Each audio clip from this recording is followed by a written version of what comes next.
Muy buenos días, hermanos. Abran sus Biblias, por favor, en Apocalipsis capítulo 6, versículos 7 y 8. Continuamos con nuestra serie expositiva Jesucristo, Cordero Vencedor. Continuamos en esta mañana llevando nuestro estudio y rogamos a nuestro Dios su auxilio, su ayuda, su dirección. El texto que nos ocupa hoy dice: cuando abrió el cuarto sello, oí la voz del cuarto ser viviente que decía: ven y mira. Miré aquí un caballo amarillo, y el que lo montaba tenía por nombre Muerte, y el Hades le seguía. Y le fue dada potestad sobre la cuarta parte de la tierra, para matar con espada, con hambre, con mortandad y con las fieras de la tierra. Seguimos avanzando rápidamente en nuestro estudio. Y estamos nosotros en la primera serie de 7, que es Desatado en el Cielo. La serie de los 7 sellos. Y hemos estado desarrollando esta temática de los 7 sellos, que no es fácil de exponer y que nosotros fácilmente encontramos muchos argumentos. Son muchísimos los documentos que vamos a encontrar, bastante desfasados, pienso yo, con relación al entendimiento de los 7 sellos. Muchos dicen que estos 7 sellos le corresponden al anticristo, que el anticristo es el que abre los sellos y que se muestra el poderío o el imperio del anticristo. Nosotros hemos intentado dar una explicación diferente. Algunos han dicho además que estos primeros 4 sellos, según los colores, afectan a las 4 razas principales de personas que hay en la tierra. Entonces, que el caballo blanco, la raza blanca, el caballo rojo a los indios, el caballo negro a los negros y el amarillo a los orientales. ¿Sí? Y hay una cantidad de explicaciones para ellos poder sustentar estas doctrinas. Nosotros, ustedes saben que tenemos una doctrina diferente. Nosotros creemos que el centro de la Escritura es Jesucristo. No es ni el anticristo, ni el mal, ni el diablo. Nosotros creemos que la razón de ser de toda la Escritura es Cristo. Nosotros creemos que el personaje central es Jesucristo. Y creemos que el Evangelio se promueve y se promulga en la Escritura desde Génesis hasta Apocalipsis. Teniendo eso en mente, que la Escritura propone, enseña y promueve a Jesucristo, entonces toda la Escritura, incluido Apocalipsis, no puede tener como centralidad al anticristo o al mal o al demonio, sino exclusivamente a Cristo. En ese sentido, nosotros hemos estado explicando que los primeros 4 sellos, que están representados con 4 caballos y con 4 jinetes, hablan de 4 aspectos del carácter de Cristo. Lo hemos estado explicando. A diferencia de hablar del anticristo, nos presentan 4 aspectos del carácter de Cristo. El primer caballo, que es el caballo blanco, que tiene corona y tiene espada y reina, dijimos que representa a Jesucristo como Rey absoluto, que es como Mateo presenta a Cristo, uno de los 4 seres vivientes. Jesucristo, Rey absoluto. El segundo ser viviente, que es presentado en un caballo rojo, ¿cierto? Y representado por un becerro, dijimos que representa a Jesucristo como verdadero y suficiente Redentor. Jesucristo como nuestro Rey, Jesucristo como nuestro Redentor. El tercer caballo, o el tercer jinete, que es representado con un color negro y con una balanza en la mano, dijimos que representa a Jesucristo como juez absoluto, que imparte justicia no solamente para los incrédulos, sino para los creyentes, y que Él es nuestro juez perfecto en el cual podemos confiar frente a todas las injusticias que podamos vivir. Hoy nos corresponde el cuarto. ¿Qué significará el cuarto caballo? Es un caballo amarillo. Pues no puede representar algo diferente a lo que estamos hablando. Entonces, el caballo amarillo o el caballo dorado, lo que va a representar es a Jesucristo como el Señor glorioso, la gloria de Cristo como Señor de toda la historia de la redención. Y la gloria representada en 3 eventos magníficos de la vida de Jesucristo cuando estuvo aquí en la tierra. 3 eventos que manifiestan la gloria de Cristo a través de la muerte, la sepultura y la resurrección de Cristo.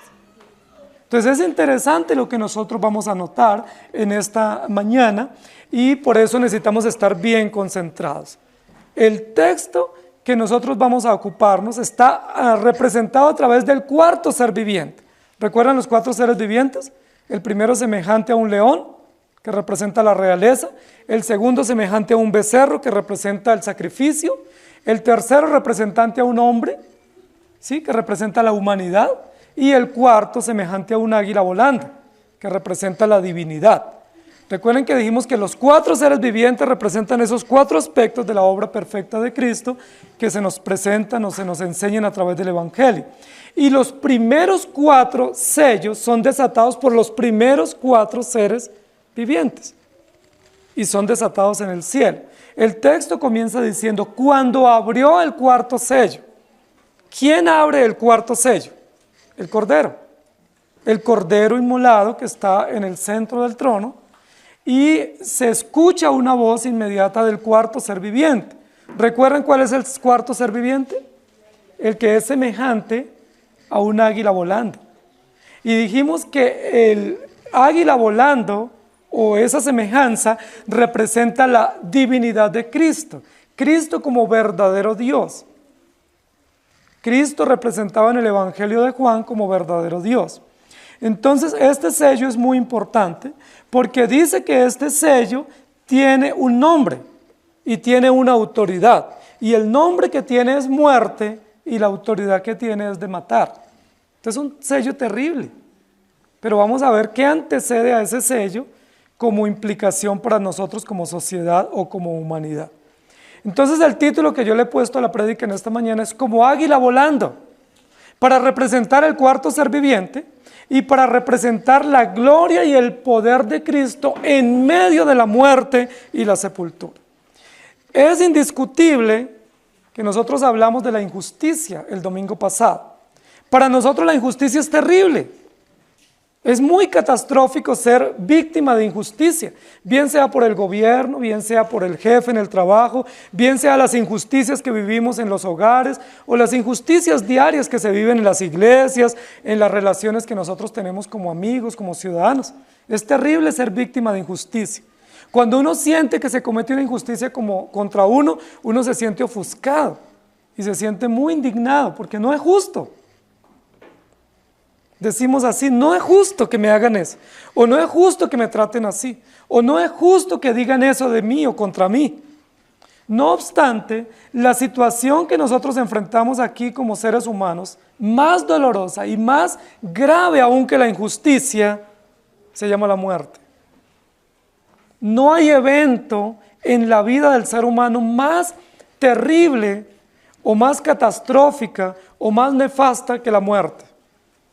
Nosotros aún superamos las injusticias, aún superamos las aflicciones y los malos tratos, pero enfrentarnos a la muerte es una realidad dolorosa y difícil. La mayoría de nosotros le tenemos terror a la muerte. La mayoría de nosotros quisiéramos no enfrentarnos a esa realidad que sabemos que es segura y que tendremos que afrontarla. El caballo de hoy y el jinete de hoy dice que tiene el poder de dar muerte. Y el nombre es muerte. Recuerden que llevamos 4 caballos, este es el cuarto, y este es el primero que tiene nombre. Los anteriores solo tenían color, pero no tenían nombre. Este tiene nombre y tiene color, y el nombre es muerte. Y al jinete se le da poder de matar. Y uno dice, ¿de qué está hablando la Escritura? No solo de un evento histórico con tanta autoridad que es la muerte, sino también con una capacidad o autoridad de matar. La simbología de este sello revela la condición más terrible que el ser humano pueda vivir aquí en esta tierra, y es enfrentarse a la muerte. Recuerden que el segundo sello hablaba de muerte, el tercero también hablaba de hambre, de injusticia, pero aquí está hablando de la realidad final que todos los seres humanos tenemos que tener. Cuando nosotros pensamos en la muerte, muchos de nosotros pensamos que la muerte es simplemente una consecuencia del pecado. Es decir, si no hubiese pecado, no existiría la muerte, es lo que la mayoría de nosotros pensamos. Pero la Biblia nos va a enseñar algo diferente, y es que la muerte es una determinación de Dios, hace parte del decreto de Dios antes del hombre ser creado. y antes de que el hombre pecara. Es decir, la muerte no es consecuencia simplemente del pecado, sino que la muerte es parte del decreto de Dios. Dios estableció que los hombres vivan y después de la vida enfrenten la muerte. Eso dice la Escritura, está establecido por decreto que todos después de esta vida muramos. No es simplemente una condición del pecado. Cuando Dios creó a Adán y Eva, los creó para que ellos murieran. Dios no los creó para que vivieran eternamente en el Edén. Eso creen los arrianos, los testigos de Jehová. Eso creen los gnósticos. Pero nosotros creemos que está establecido para Adán y para Eva y para cualquiera de nosotros la muerte. Lo que Dios estipula en Génesis capítulo 2 con relación al mandato de no comer del árbol prohibido es que el día que ellos coman de ese árbol morirán para con Dios. Es decir, la relación para con Dios quedará rota, se volverán enemigos de Dios, muertos en delitos y pecados. Pero no está estipulando la muerte física como consecuencia del pecado, porque la muerte física ya está estipulada por decreto. Dios no creó a Adán y Eva para que no muriera, Dios lo creó para que Él multiplicara la especie, engendrara muchos hijos y la descendencia se multiplicara y se mantuviera y se llenara la tierra. Entonces, ¿qué es lo que nos representa a nosotros? En primer lugar, este sello. Este sello nos va a representar a nosotros la gloria y el poder de Cristo sobre cualquier condición que nosotros podamos tener.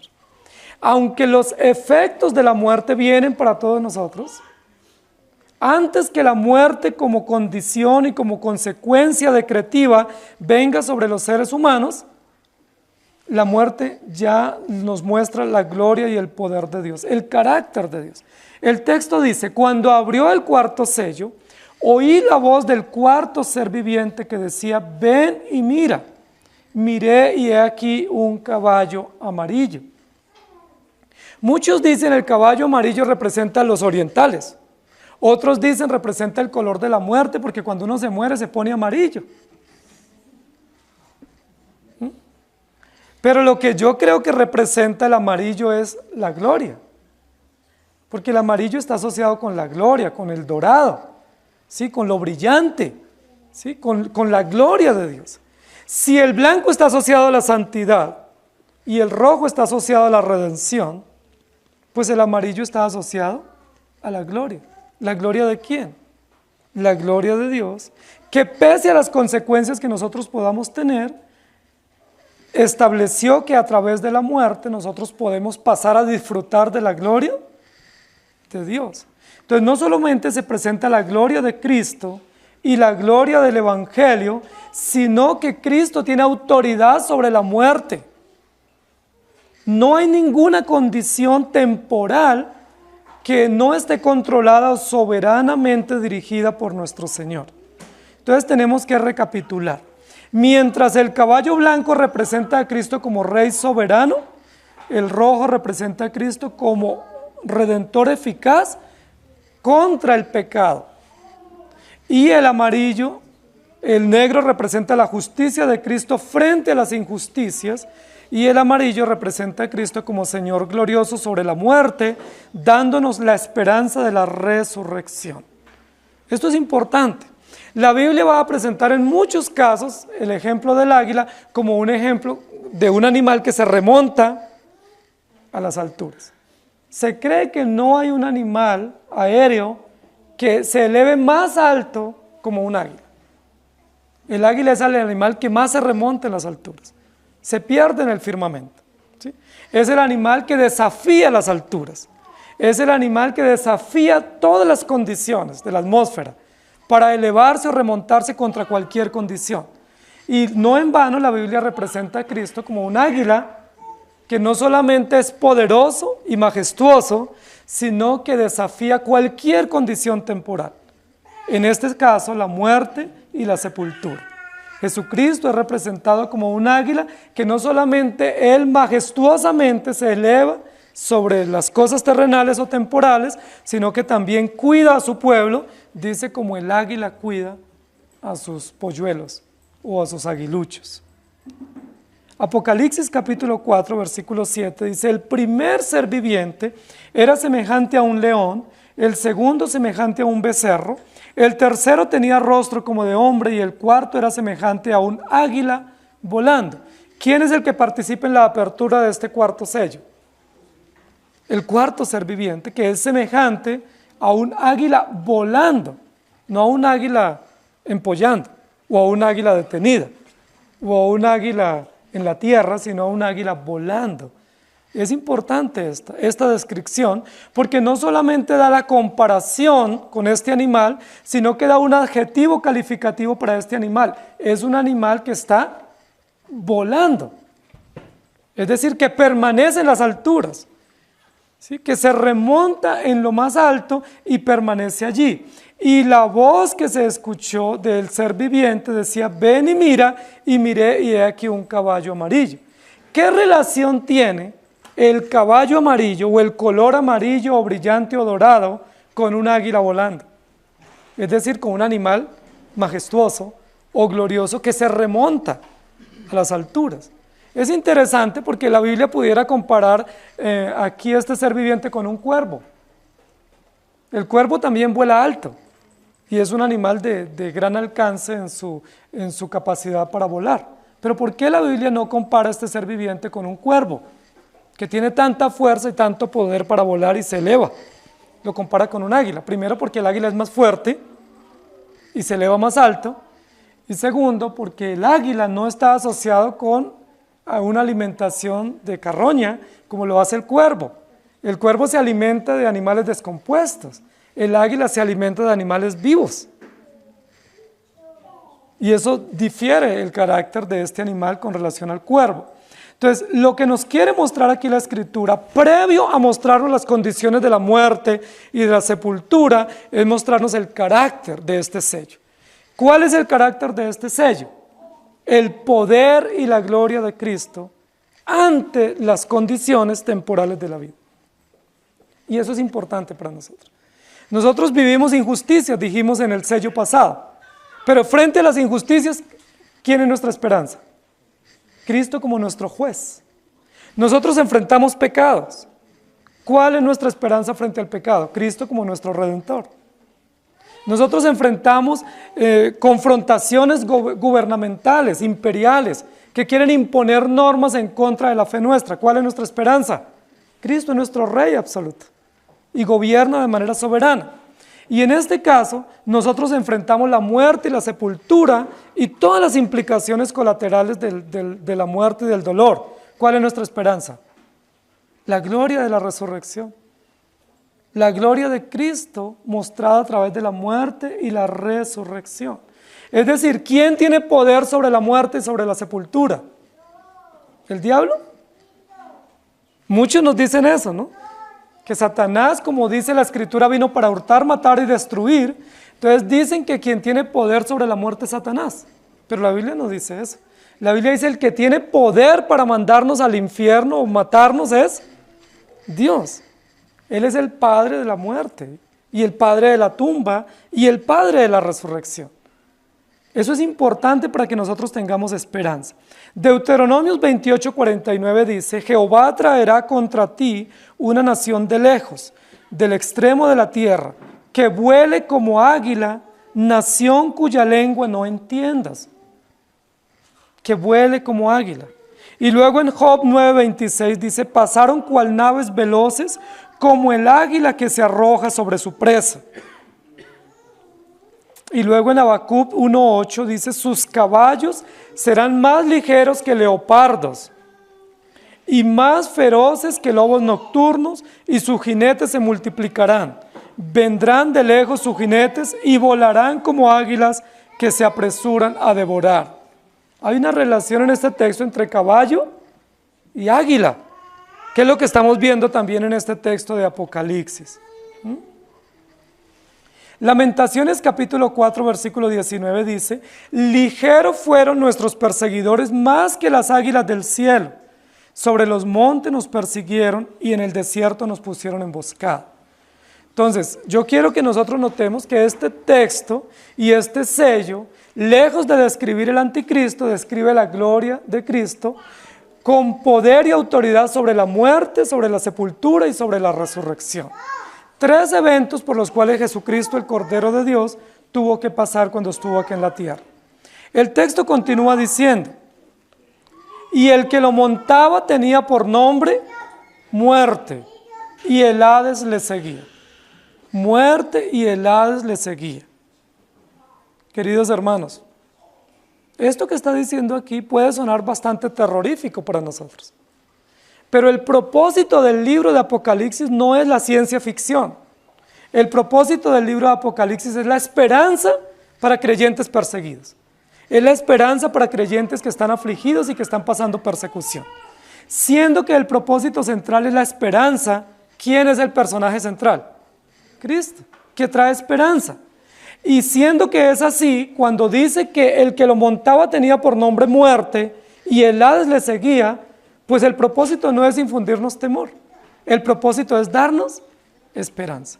Nuestro catecismo histórico dice en su primera pregunta, en el de Heidelberg, ¿cuál es la esperanza del creyente tanto en la vida como en la muerte? Y recuerden que responde ese catecismo. Nuestra única esperanza, tanto en la vida como en la muerte, es Jesucristo. ¿Qué es lo que está diciendo aquí este texto? Este texto está diciendo que quien desata el sello es el Cordero, quien da la voz es el cuarto ser viviente, que es representado con un águila, y que se da una voz y se dice que el que lo montaba tenía por nombre muerte y el Hades lo seguía. Es decir, ¿quién es el autor de la vida y de la muerte? Jesucristo. Mire, eso es algo importante para nosotros, queridos hermanos. Y por eso los creyentes no debemos tenerle temor a la muerte. Y por eso los creyentes, cuando muere un creyente, debemos celebrar, no que se haya muerto, sino celebrar que Él se adelantó. Él se nos adelantó para ir a la gloria del Señor. Y eso es maravilloso.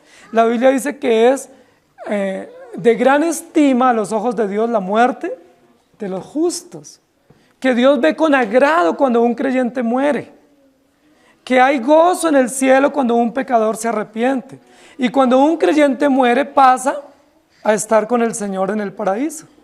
Eso le aseguró Jesús al ladrón que estaba en el momento de la crucifixión. Le dice, yo te aseguro que hoy mismo estarás conmigo en el paraíso. Miren qué hermoso, hermanos queridos. Nosotros vivimos en una sociedad bajo una cultura de muerte. Y nosotros nos alarmamos un poco porque nuestro país está legislando a favor de la muerte, no a favor de la vida. Hoy en día es mucho más fácil que un árbol se proteja a que se proteja la vida de un ser humano. Es muy alarmante si se tumba un árbol. Uno puede ir a la cárcel, pero no es alarmante que las madres boten a sus hijos a la basura. Ustedes saben que en Bogotá se encuentran 4 niños diarios en la basura, botados. No es alarmante que hayan clínicas legalizadas de aborto en nuestra ciudad, en nuestro país.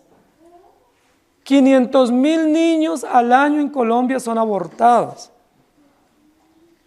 en clínicas legales en nuestro país, con respaldo del Estado. Y ustedes saben que en Estados Unidos son abortados cada minuto 2 niños en clínicas legales. El año pasado en el mundo se abortaron más de 46 millones de niños. Es decir, toda la población de este país, legalizada. ¿Eso cómo se llama? Una cultura de muerte. No solamente estamos hablando de aborto, estamos hablando de otro tipo de asesinatos, de torturas, desaparición forzada, crímenes, tantas situaciones de guerra que afronta nuestra sociedad.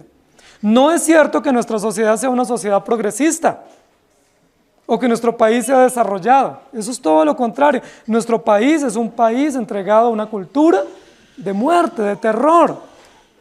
Acabamos de ver pasar a todos nuestros niños aquí al frente. Gracias a Dios no fueron abortados. Gracias a Dios, Dios los defendió, porque ellos pertenecen al pacto y porque de ellos es el reino de los cielos. La muerte es terrorífica en cualquier sociedad.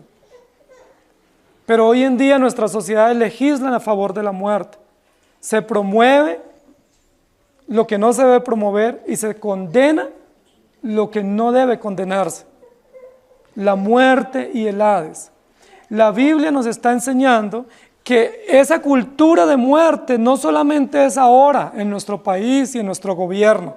Esa cultura de muerte viene desde Génesis. ¿Desde cuándo hay asesinato contra los cristianos? Desde Génesis 4 está el primer asesinato contra un cristiano. Génesis 5 asesinatos, de ahí en adelante. Solo hay asesinatos, muerte, persecución, hostilidad. Recuerden que en la época de la invasión de los sirios y los asirios, ¿qué hicieron con las mujeres embarazadas? Les abrían su vientre. No tenían clínicas de aborto, entonces con cuchillo les abrían su vientre y les mataban sus hijos. Aborto institucionalizado, muerte. ¿Sí? Los niños pequeños los torturaban, eran esclavizados, eran desmembrados. A muchísimos creyentes en la historia bíblica, por los imperios dominantes en el Antiguo y en el Nuevo Testamento, los torturaban. Dice la historia que algunos de estos creyentes los amarraban de pies y manos a 4 animales y luego soltaban en estampida esos animales para que descuartizaran a los cristianos. Terrible. Eso no sucede ahora, eso sucede desde la antigüedad. ¿Quién dio poder para que hubiera muerte en la tierra? ¿Quién autorizó que hubiera muerte? Dios. Dios autorizó. ¿Por qué? Diríamos, no es justo, porque el hombre es pecador. Y como el hombre no tuvo en cuenta a Dios, Dios determinó que iba a haber guerra entre las dos simientes. Pondré enemistad entre ti y la simiente tuya. Y la consecuencia natural de la enemistad es la muerte. Ahora, ¿cómo va a matar este jinete? ¿Cómo va a permitir que mate? La Biblia va a dar aquí por lo menos 4 o 5 formas como va a matar. Dice con espada. ¿Sí? Son muchos los que son muertos de manera terrorífica, ¿cierto? Con espada, con cuchillo, con armas de fuego. Muchísimos mueren así. ¿Cómo va a haber muerte en la tierra? Con hambre, escasez, hambrunas. Muchas personas mueren hoy en día de hambre, no solo en nuestro país, en muchos países del mundo. ¿Cómo más mueren? Con mortandad, a través de epidemias, a través de virus, a través de intoxicaciones. Son muchísimas las personas que mueren así, no solo ahora, en la época antigua también, y a través de fieras de la tierra, es decir, a través de situaciones naturales, de calamidades domésticas, naturales, y a través de fieras que atacan a las personas. Lo que está diciendo aquí la Escritura es, todos los seres humanos tendremos que morir. Ese es el diseño de Dios, que todos muramos, está establecido. Pero lo que no estaba establecido de manera soberana era que fuéramos muertos de manera criminal. Eso es una consecuencia del pecado. Si Caín hubiera visto a su hermano Abel morir de anciano, no hubiera problema. ¿Cuál fue el problema? Que Caín lo asesinó. Y ahí se muestra la primera forma de muerte, matar a espada, matar a cuchillo, matar a traición. Dios ha estipulado que nosotros muramos, todos vamos a morir, pero el mecanismo, la forma de muerte natural está establecido, que uno muera de anciano, ¿sí? O que muera de una muerte natural, un infarto, se asfixia, se ahoga y murió. Esa muerte natural es bien vista, porque no es como consecuencia del pecado ni producto del exterminio de la sociedad. Pero la mayoría de personas hoy en día no mueren de edad, ni mueren por muerte natural. La mayoría mueren por asesinatos, por accidentes de tránsito y mucha cantidad de muertes. Y estas muertes oficiales que nosotros hemos dicho, como el aborto, que nuestra sociedad hoy en día no lo considera una muerte, sino más bien una opción de vida para la madre. La muerte y la sepultura es una realidad. Si ustedes han presenciado muertes terribles, es muy doloroso. El impacto que tenemos, el recuerdo, sí, lo que eso significa para nosotros ver que matan a una persona al lado nuestro, ver los cadáveres a nuestro lado, ver la tortura, ver la sangre fría como un asesino, como Caín mata a su hermano. Eso es terrible, es impactante. O en un accidente. Pero cuando nosotros vamos a un funeral no es menos impactante acompañar la sepultura de una persona. Es desgarrador. ¿Por qué? Porque esas son realidades que nosotros tenemos que enfrentar. No obstante, mientras los imperios promueven la muerte, nosotros creemos en la vida. Ahora, esta muerte que estamos hablando aquí no es la muerte generalizada de la sociedad. En el texto que nosotros estamos leyendo dice, le fue dada potestad sobre la cuarta parte de la tierra. Es decir, el 25% de la población va a ser muerta de esta manera. Va a ser muerta de esta manera, a través de este sello que se desata. Pero yo les quiero decir, queridos hermanos, que el 25% de los que son muertos de esta manera son cristianos. Es decir, aquí no está hablando de toda la violencia en el mundo, está hablando de la violencia contra los cristianos. Génesis capítulo 4. ¿Cuántos había que la Biblia registra en ese momento? 4 personas. Adán, Eva, Caín y Abel. Caín mató a Abel. ¿Eso a qué porcentaje corresponde? Al 25% de la población. Y de ahí en adelante los cristianos han sido perseguidos. Todos los cristianos de todas las historias. Ahora nosotros decimos, vivimos en un país libre. Gloria a Dios.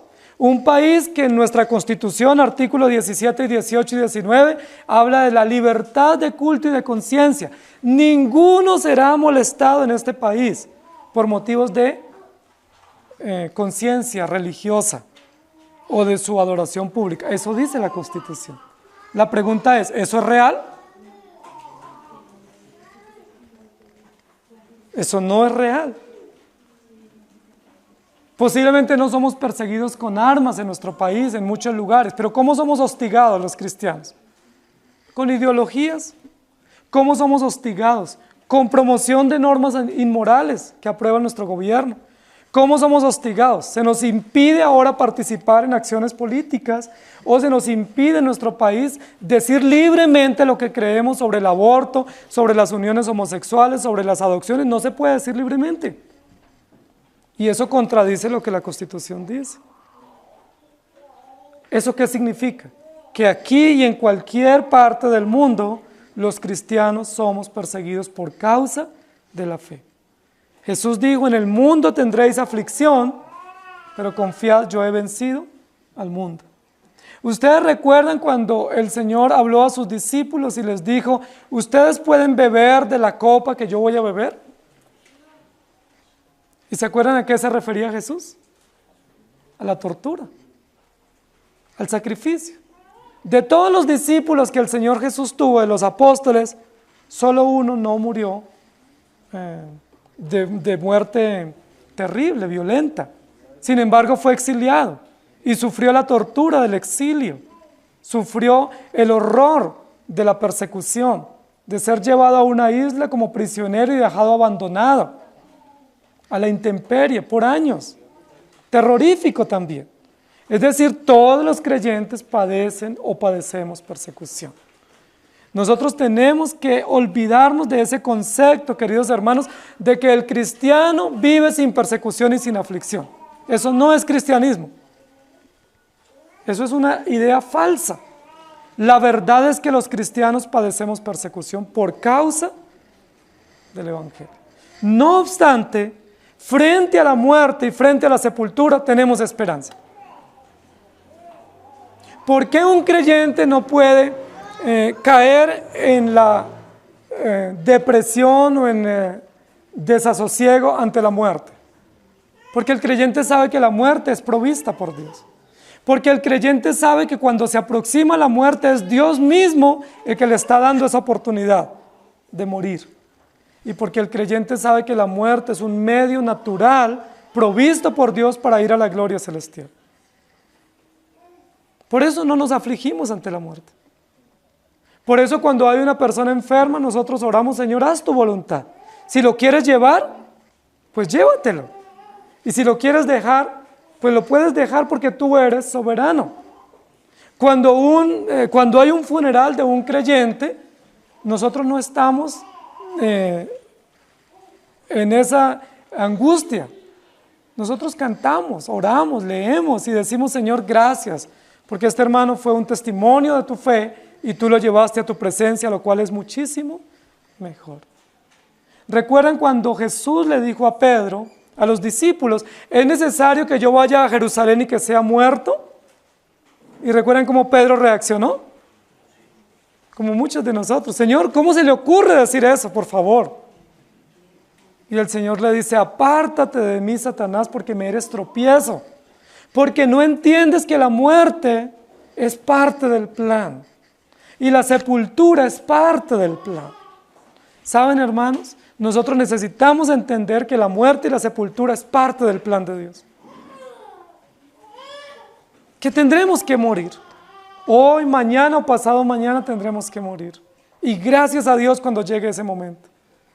Qué privilegio cuando llegue ese momento. El apóstol Pablo dice: yo estoy en un entredicho entre dos opciones, entre morir y quedarme. Sí, no sé ni siquiera qué escoger. Tengo un conflicto de intereses. Porque yo quisiera morirme ya hoy.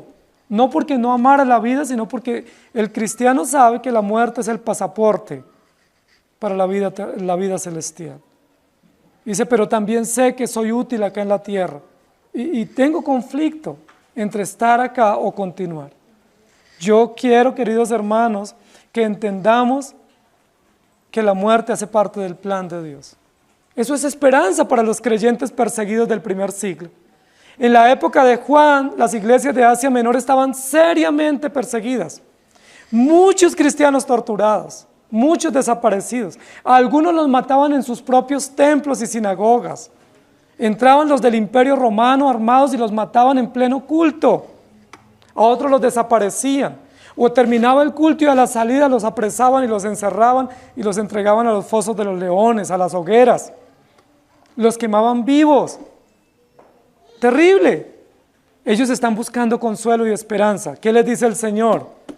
Yo soy el Dios de la vida, pero yo también soy el Dios de la muerte. Así que si los cogen al salir del culto y los torturan por ser cristianos, yo soy el Dios de la muerte. Es decir, fui yo el que di ese permiso. Y los van a sepultar y yo doy el permiso. Pero hay un permiso que continuará después y es la resurrección.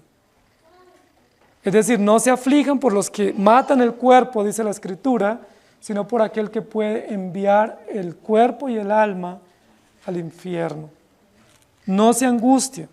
Primera de Corintios 15, 26 dice: no obstante, reinó la muerte desde Adán hasta Moisés, aún en los que no pecaron a la manera de la transgresión de Adán, el cual es figura del que había de venir. Algunos traducen la palabra Hades en este texto como infierno, pero el Hades aquí está hablando del lugar de los muertos, lo que hoy llamaríamos el cementerio, ¿sí? Es decir, la tumba, la sepultura.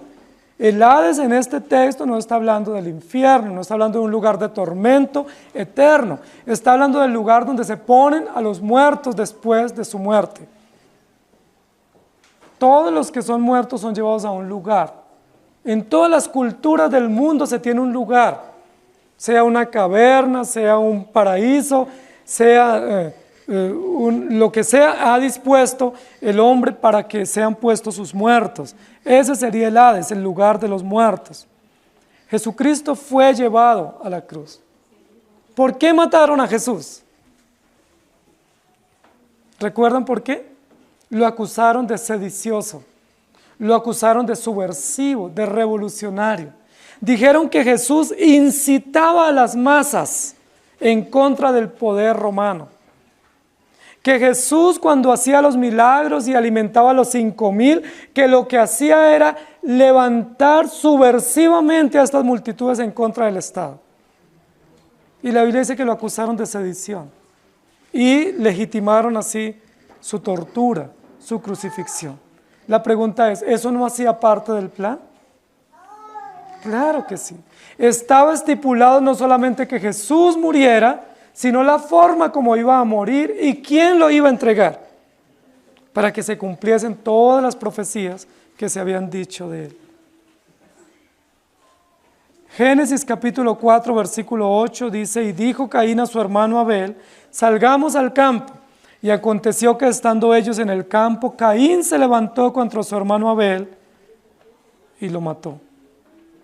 Y Jeremías 15:2 dice, y si te preguntaren, ¿a dónde saldremos? Les dirás, así ha dicho Jehová, el que a muerte, el que a espada, el que a hambre, el que a cautiverio. Posiblemente lo que estamos diciendo hoy no sea muy esperanzador para ustedes. Porque estamos diciendo que muchos vamos a ser perseguidos por nuestra fe, que muchos vamos a sufrir hambres e injusticias a causa de la fe, y que muchos vamos a ser perseguidos y torturados y muertos a causa de la fe. Dicen las estadísticas que por lo menos 105,000 cristianos en el mundo son muertos cada año, por lo menos, por causa de la fe. Y nosotros decimos, sí, pero eso es en Corea del Norte, que es el país más hostil para los cristianos. Los matan por llevar una Biblia en su mano. Pero eso no sucede en países de América Latina, eso es en Afganistán, en Pakistán, en Libia. Sí, es donde hay terrible tortura contra cristianos. Pero ¿saben qué lugar ocupa Colombia? El puesto 35. A nivel mundial, en más de 200 naciones, nuestra nación es el puesto 35 en persecución a cristianos. Y en torturas y desaparición forzada a cristianos. Yo no estoy diciendo cosas que no estén respaldadas por la misma historia. La muerte reina. ¿Y qué le sigue a la muerte? ¿Qué dice el texto? Tenía por nombre muerte y el Hades le seguía. Muerte y sepultura. Cuando una persona muere rápidamente hay que sepultarlo. Y el Señor nos está diciendo, tengan esperanza. Porque si a usted lo matan y lo sepultan, ahí no termina la vida. Yo soy el Dios de la muerte y yo soy el Dios de la sepultura. Y Jesús mismo va a decir, yo pasé por esas 2 etapas. Jesús fue muerto y Jesús fue sepultado. ¿Y se acuerdan el desconsuelo de todos los discípulos? Que regresaron a sus labores, a remendar las redes, otros volvieron a sus trabajos y algunas mujeres dijeron, preparemos algunas especies para ir a embalsamar el cuerpo de Jesús. Habían perdido toda esperanza. Pero lo más extraordinario de la muerte y del Hades es que le sigue la gloria celestial, es decir, la resurrección. Este sello no solamente nos habla de la gloria y del poder de Cristo, no solamente nos habla de 2 realidades comunes a los seres humanos, sino que nos habla del juicio y del reino de Dios. ¿Qué hay después de la muerte? La resurrección para juicio. No nos olvidemos, hay algunas sectas que creen en el aniquilamiento. Es decir, las personas mueren y van siendo aquí aniquiladas de tal manera que no tendrán que rendir cuentas a Dios. Hay otras muchas que creen que cuando uno muere todo se acaba. Los que dicen gocemos y vivamos la vida porque después de muerto se acabó. Ellos creen eso, pero la Biblia nos enseña otra verdad, que es la verdad absoluta. Y la verdad es cuando nosotros morimos y somos puestos en la tumba, se acaba la oportunidad aquí en la tierra, pero continúa la vida en el más allá. Y estamos esperando un momento glorioso que se llama el juicio final. El domingo pasado hablamos sobre el tercer sello. Jesucristo es nuestro juez. ¿Qué es lo que va a pasar cuando los cristianos resucitemos para la gloria eterna y nos enfrentemos al juicio final? ¿Qué va a suceder?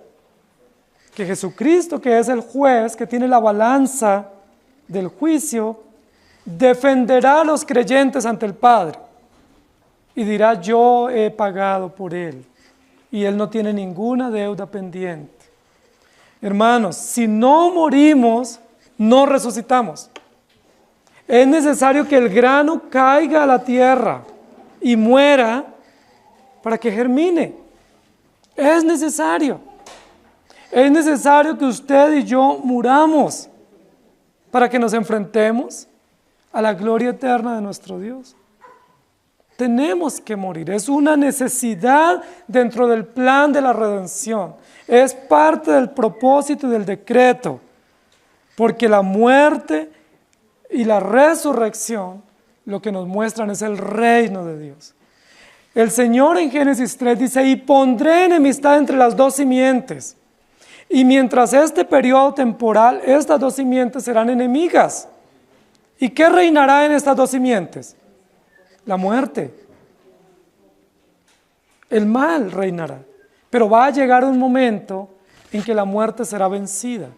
Y Satanás será vencido. Y el mal será derrotado. ¿Y qué permanecerá? La gloria de Dios. El reino de Dios. Entonces la esperanza para nosotros los cristianos no es la muerte. La esperanza para nosotros es la gloria de la resurrección. Dice la palabra: no todos moriremos, pero todos seremos transformados. Resucitaremos. Este cuarto sello nos muestra que la voluntad de Dios es el reino de Dios. Y para que ese reino de Dios se haga pleno y absoluto, es necesario que pasemos por dos eventos previos: la muerte y la sepultura. Por eso es necesario que haya muerte, porque la muerte es el medio provisto por Dios para que este periodo temporal termine y nos enfrentemos a la eternidad. Si usted vive por siempre acá, pues no tiene esperanza venidera. Hermanos, nosotros necesitamos no tenerle temor a la muerte. Los creyentes no deben tenerle temor a la muerte. Los creyentes deben abrazar la muerte con esperanza. Deben ver la muerte como una provisión de Dios. El Señor dice que muchos morirán a espada, otros de hambre, otros en cautiverio, otros perseguidos, otros exiliados. ¿Cuál será tu destino de muerte? No lo sabemos. Pero no creo que sea mejor o superior o diferente al de los cristianos. No creo que sea diferente al que la mayoría de los cristianos, incluido nuestro Salvador, tuvieron que afrontar. Sea la muerte por tortura, por espada, por hambre, como sea, nosotros somos del Señor. Sea que vivamos o que muramos, somos del Señor. Dice la Escritura. Por eso no debemos tener angustia. Si la muerte es seguida por el Hades, al Hades le sigue la resurrección, el juicio. Por eso este sello es representado por un caballo amarillo, glorioso, pero también por un ser viviente que representa un águila que está en las alturas. Aunque nosotros seamos bajados a través de la muerte, seremos levantados a través de la resurrección. Y seremos puestos a vivir en las alturas, porque el fin de la historia no es la muerte. El fin de la historia es la gloria celestial. No se acaba la vida cuando nosotros morimos, apenas comienza. Yo quiero leer unos textos. Ezequiel 5, 12 y 17 dice: una tercera parte de ti morirá de pestilencia. Textos para que tengan esperanza. Será consumida de hambre en medio de ti, y una tercera parte caerá espada alrededor de ti, y una tercera parte esparciré a todos los vientos, y tras ellos desenvainaré espada. Enviaré pues sobre vosotros hambre y bestias feroces que te destruyan, y pestilencia y sangre pasarán por en medio de ti, y enviaré sobre ti espada. Yo Jehová he hablado. Hermosos textos que nos muestran la provisión de Dios para que nosotros pasemos a la gloria celestial. No importa la forma como muramos, lo importante es morir en Cristo. No importa si es trágica nuestra muerte o no, si es dolorosa o no, si es esperada o no, lo importante es tener la confianza en Cristo, la seguridad de que nosotros vamos con el Señor, lo cual es muchísimo mejor.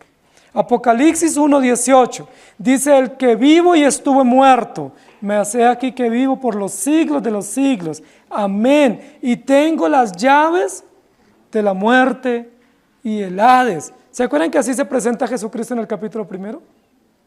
Dice: yo no solo morí, sino que también resucité, pero tengo las llaves de la muerte y el Hades. Se hacen muchos chistes con el tema de las llaves que Dios le dio a Pedro, ¿no? Pero Jesús es que tiene las llaves de la muerte. Es decir, ¿quién es el que determina la muerte de alguien? El Señor. ¿Quién es el que determina la forma y el lugar de sepultura? Nuestro Dios. ¿Pero qué más determina Él mismo con esas llaves? La resurrección. La misma llave que ocasiona la muerte o que determina la muerte, la misma llave que determina la resurrección de los creyentes para la vida eterna. ¿Qué dice Apocalipsis 20, 13 y 14? Y el mar entregó los muertos que había en él, y el Hades entregaron los muertos que había en ellos, y fueron juzgados cada uno según sus obras, y la muerte y el Hades fueron lanzados al lago del fuego.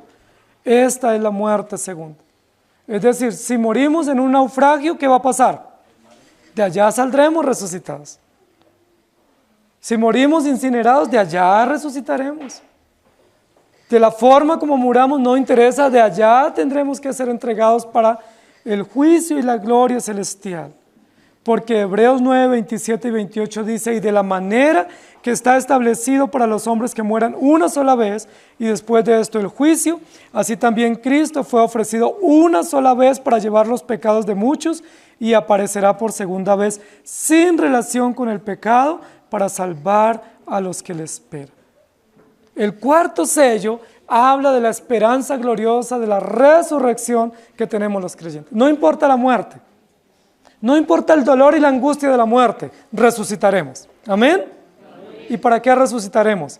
Para volar como águilas, como nuestro Salvador. Para ser levantados a las alturas, como nuestro Señor Jesús. Jesucristo es primicias de la muerte y de la resurrección. Nosotros le seguiremos. La muerte sigue al Hades, así como los creyentes seguirán a Cristo, que es las primicias de la resurrección. El amarillo no es el color de los orientales, es el color de la gloria de Cristo, mostrando que la gloria de Cristo se muestra aún en la muerte del cristiano. Aún en la sepultura del cristiano está la gloria de Cristo, y la plenitud de la gloria está en la resurrección, para vivir eternamente con nuestro Dios. Sea que vivamos o muramos, somos del Señor. Sea que estemos vivos a la venida del Señor, o sea que hayamos muerto, seremos transformados y veremos ese evento glorioso. Aquí no está hablando de toda la sociedad, está hablando de la cuarta parte que representa a los cristianos.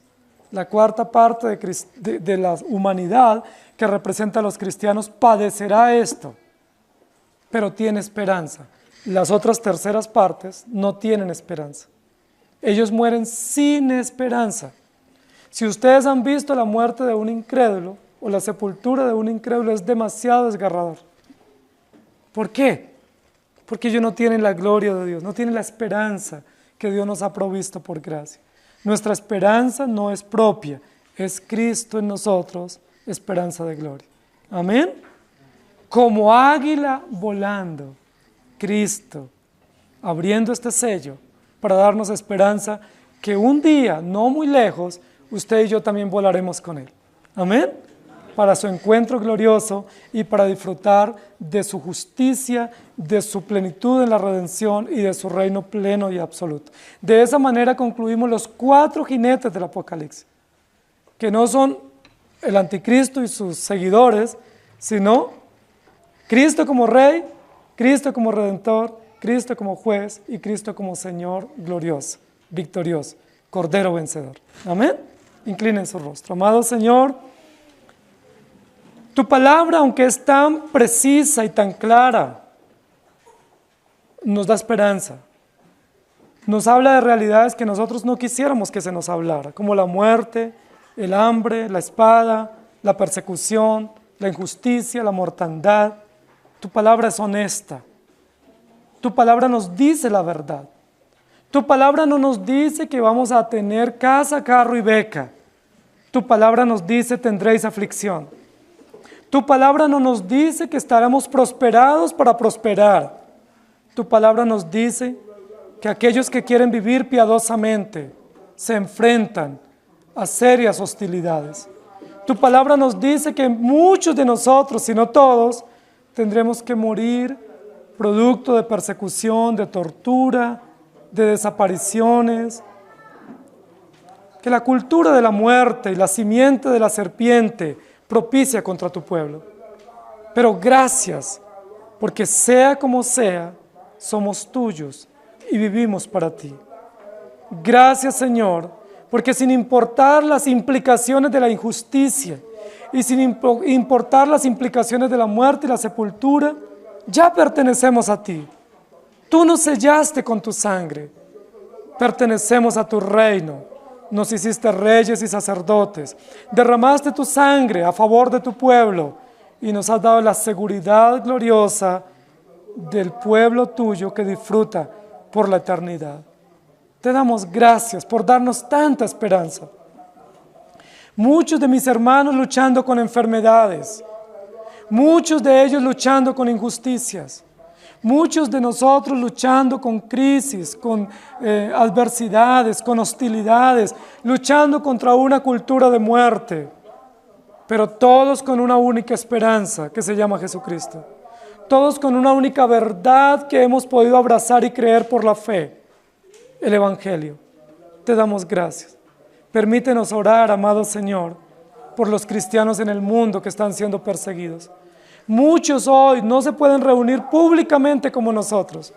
Tendrán que reunirse en horas de la noche, en cuevas, en depósitos, en montañas. Muchos de ellos tendrán que ocultar su fe porque van a ser perseguidos y torturados. Señor, a nosotros nos has dado una libertad. Permítenos aprovecharla. Permítenos aprovechar esa libertad y servirte con alegría. Y gracias por darnos esperanza. Antes que la muerte reinara en la tierra por el pecado del hombre, ya tú reinabas sobre la muerte. Antes que el primer hombre, que fue Abel, fuera sepultado, ya tú reinabas sobre la sepultura. Qué cosa más interesante. Tú eres nuestro Dios y nuestro Señor y tenemos esperanza únicamente en ti. Ayúdanos a entender estas verdades y vivir gozosos sirviéndote todos los días que nos regales sobre la tierra.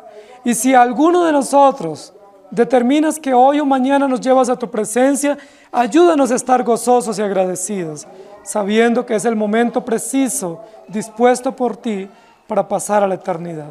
Gracias te damos en Cristo Jesús. Amén. Que el Señor les bendiga, querida iglesia.